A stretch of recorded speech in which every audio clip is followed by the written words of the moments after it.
sun. They're going to keep you covered. But here's the thing about this type of hat, you're also going to want to have some type of neck guard. So you guys often hear me also talk about not wearing sunscreen because there's chemicals in sunscreen. And while there are mineral-based sunscreens, the problem with that is when you start sweating, it's going to be wearing off. And also those mineral sunscreens, I'm not the biggest fan of because they leave this white chalkiness on your skin.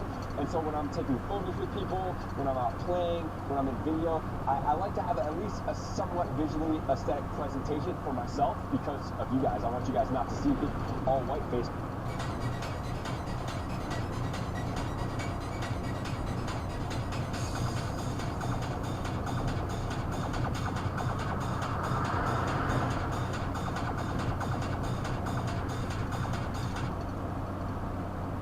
Face and everything like that.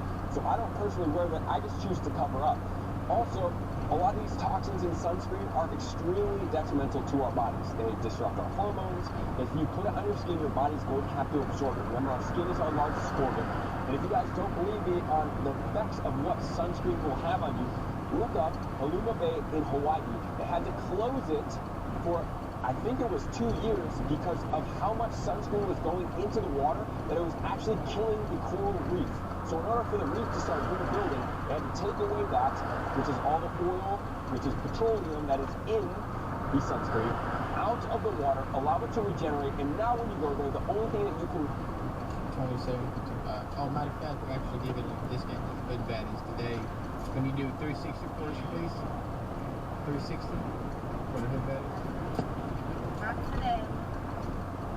No, please.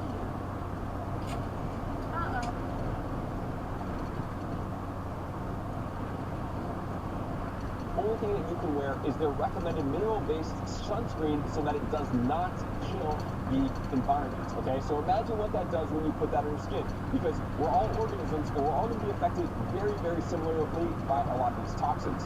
So I always wear long sleeves. So another thing that you might want to consider is that wearing that long sleeve when it's hot out and getting used to what that feels like, it's going to feel a little uncomfortable, but remember, if you can cover up and keep your body protected, you're not going to get burnt. You're not going to get burnt on day 1, which is then going to ruin day 2 and day 3 for you, which you can't play as hard. You guys also want to have some type of towel or shirt, like I put around my neck if I'm wearing a hat. If you're wearing a bucket hat, it's going to cover you a little bit more because you have a brim on the back that is going to cover you. But these are all things that I do, I've done for many years, and this is why I recommend them to you guys, so you guys can stay safe.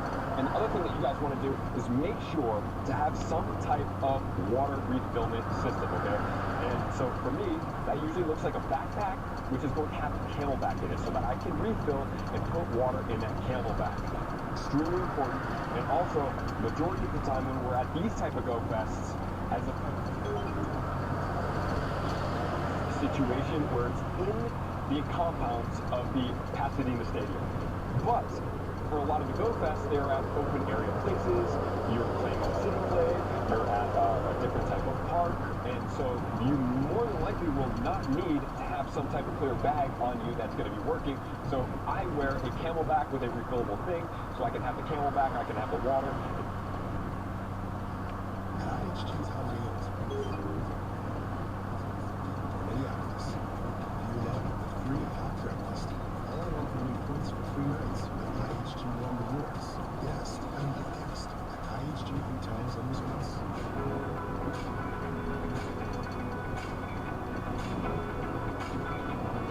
Welcome to r/my the Buckle, where Opie gets neglected by her parents. Am I the Buckle for telling my parents?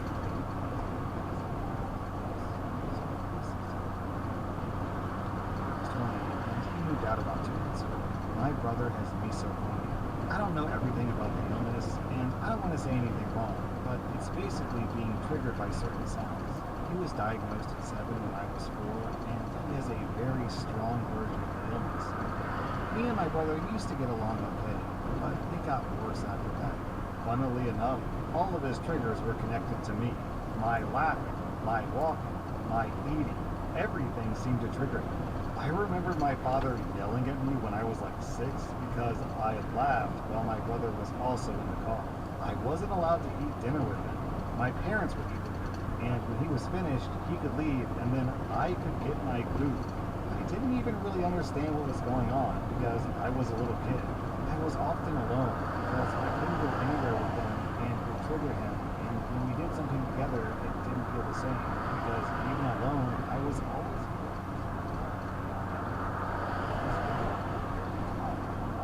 I was never very close with my family and spent most time alone in my room or with friends outside. Since my brother moved out, my parents are trying to get me to connect with them more. This morning, my mom asked me if I wanted to go see a movie with her, and I was already in a bad mood because I was stressed due to exams. So I just sort of snapped at her and told her I didn't want to and to stop trying to fix things with me because it was ruined and she couldn't fix the neglect they put me through simply by watching a movie with me. She then yelled back at me and told me to stop being jealous of my brother and that they were doing the best they could and that they didn't want to neglect me and just tried to take care of my brother. I just left after that, and both of my parents have been ignoring me all day, and now I feel kind of bad. I still really love them. Am I the butthole? Ooh, this line from Chamomile Cat down in the comments. Just because he needed more doesn't mean you deserve less. True. Very, very true. OP, you get 0 out of 5 buttholes. Your family sucks. Alright, down in the comments, OP shares a story, and you can see how bad this really was. Someone asks, not the butthole, and your parents handled this weird. Why not use noise-canceling headphones at dinner? Why not use therapy? OP replies, he was in therapy for years, but it didn't help.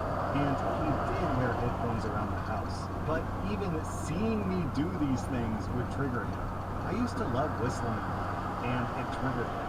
And once I wanted to test something, and while he was in the garden, I watched him through a window. And basically, I made a whistling movement to pretend I was whistling to see how he'd react. And he stormed inside and told me to stop whistling. Yeah, it's starting to sound less and less like misophonia, not that I know much about it. And it's starting to sound more like just being a jerk. Am I the butthole for telling my coworker that she also has thin hair?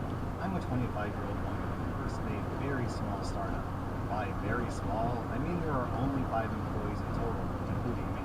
Because of the small size, getting along with my coworkers has been easy.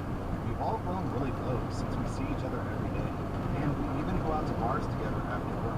Late last week, I wore my hair too crazy. I wanted to try a new style and felt really cute. When I arrived, my 27-year-old coworker, Annie, looked at me and said, "Wow, I never realized how thin your hair is." When she said that comment, it wasn't hurt or offended. I've always had thin hair. It's just how I was born. I replied back, smiling, saying, "Yeah, me too. Twins."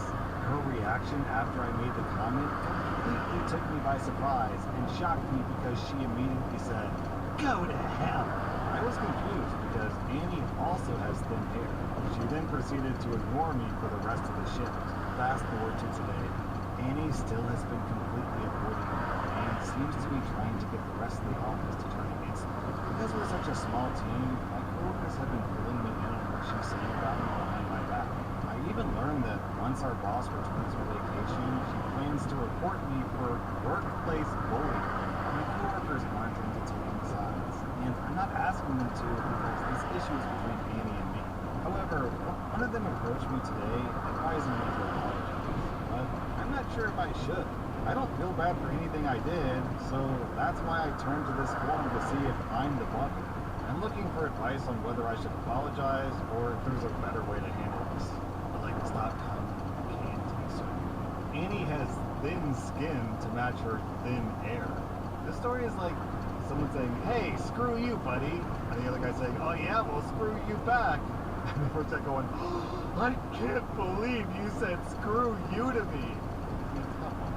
OP posted an update which shows that Annie is basically a loser. Last Friday, my boss called Annie and me into his office for a meeting.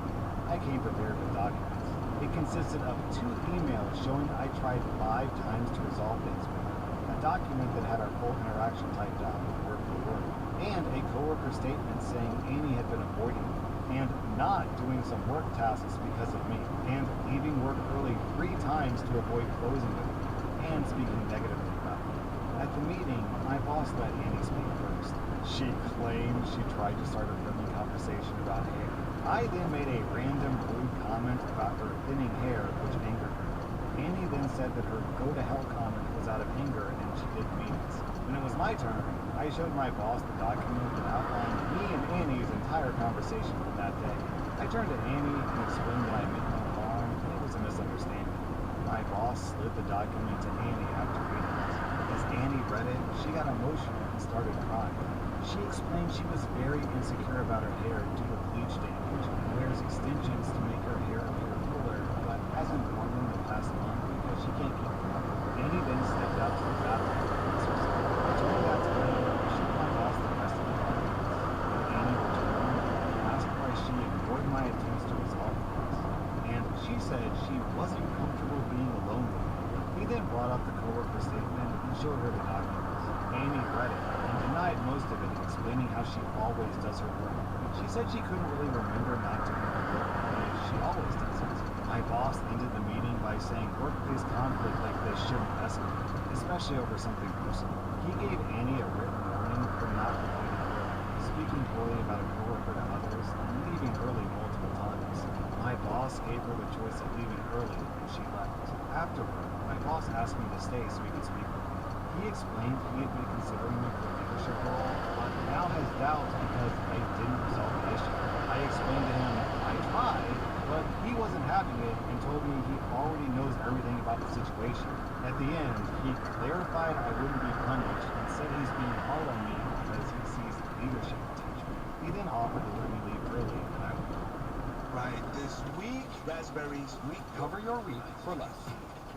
It's an Aldi thing. With spring deals at Ashley, you can find inspiration when you least expect it. All it takes is looking at things a little differently. Fresh perspective with Ashley.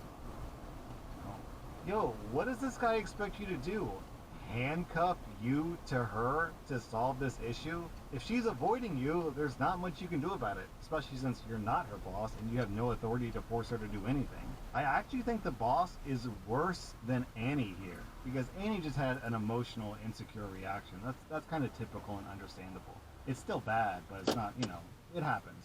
But criticizing you for handling this pretty much perfectly and not forcing it, like tying her down and forcing you to talk